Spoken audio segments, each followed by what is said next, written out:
Hi, I'm John Costage. This is my OTPgh food demonstration segment. Today we're going to be making banitsa with cheese, spinach, and onion filling. Let's take butter, feta cheese, an onion, chopped spinach, cottage cheese, 2 eggs, and phyllo dough. Mixed together, this creates banitsa, or komut. We'll cut up the onion and prepare it for sautéing. Banitsa is a Bulgarian name for phyllo dough filled with any number of fillings. When I was growing up, we put in mincemeat, spinach and cheese, which I'm making today, and my personal favorite, apple nut. As I got older, my taste changed, and I now enjoy the cheese and spinach with onion.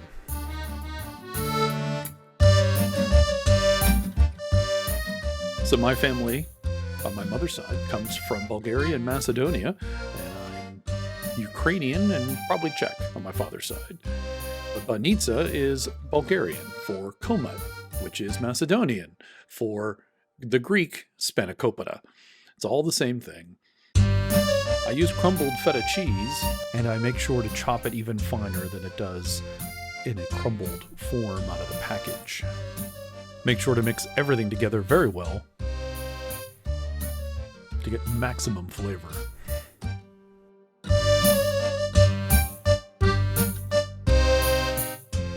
Don't forget to attend to the onions as they're being sautéed. Add in the chopped spinach. Now I use frozen spinach, and make sure to squeeze out all of the liquid from the spinach. Otherwise, the banitsa will be too soggy. As I said, be sure to mix everything together very well. The bowl that I'm using is my mother's bowl, which was my grandmother's bowl. My grandmother used to make phyllo dough herself. She would stretch out the phyllo dough on the kitchen table. The onions are done sautéing. Time to cool them off. So while the onions are cooling down before you put them in the rest of the mixture, time to enjoy a fine beer. Now we'll add the sautéed onions to the mixture. Mix it all together. And now comes the business end of making banitsa, or komut, and that is actually working with phyllo dough to build the banitsa. A friend of mine likes to call them Bulgarian burritos. So the phyllo dough is very thin sheets, and here in one container there are 2 packages of them, and there's approximately 10 or 12, 13 sheets per plastic wrapped package, and they're put together, and you want to work with them very quickly because they will dry out very quickly. Start by unrolling the phyllo dough. Here you can see it's into different sheets. They put maybe a dusting of flour between them, but they will stick together. The phyllo is thin sheets and they will dry quickly. And it's best to cover it with a towel to keep it from drying out. For banitsa, I use 3 sheets per wrap. You overlap them and use plenty of butter to glue them together. Butter in this case, there's lots of butter used in banitsa, lots of butter used in Bulgarian and Macedonian baking. Add the mixture of your filling, and then we're going to wrap it up. So you're going to roll it up as like a Bulgarian burrito. Take one side, flip it over, take the other side, flip it over, and then roll it, pushing out all the air, and then place it onto the pan. Put that aside and start the next one. When I purchase my phyllo dough from the local grocery store, I'm sure to purchase it and put it in the fridge for 24 to 48 hours before I want to use it. And that makes it easier to manage. Otherwise, they will stick together. So to repeat, it's put down the sheets one at a time, overlapping the sheets by about a quarter. Then the third sheet goes in the opposite direction over the 2 to give the filling a base.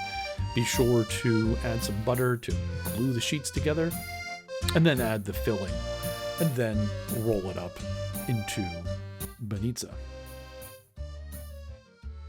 Glue the sheets together. And it's fine if you rip a sheet. They can easily be glued together with the butter. So sprinkle some butter on the sheets as you prepare for wrapping.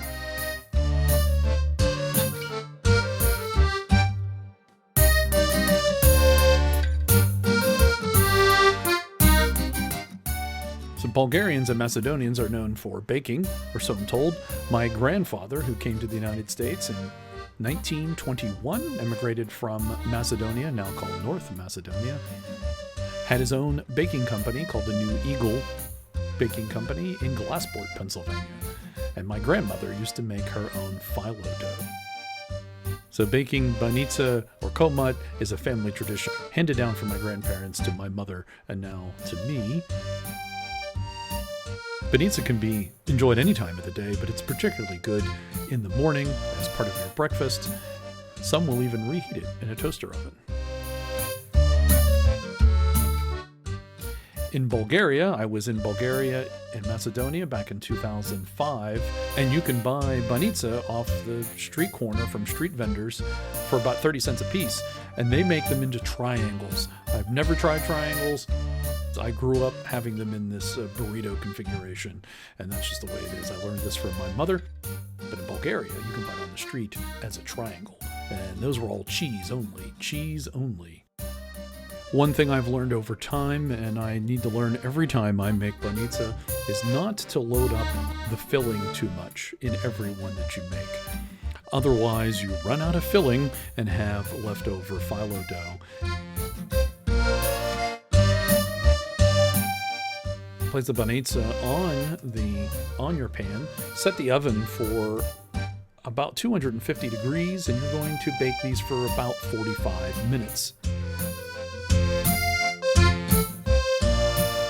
Once they're on the pan, in standard Bulgarian, Macedonian, East European style, coat them with butter so that they bake and become crispy on the outside and darken a bit. And from experience, I find I get approximately a dozen individual banitsas, rolled Bulgarian burritos. It's just so easier to say Bulgarian burrito, is it not? Put the trays into the oven for about 45 minutes. But this banitsa is a little more crispy than I would like.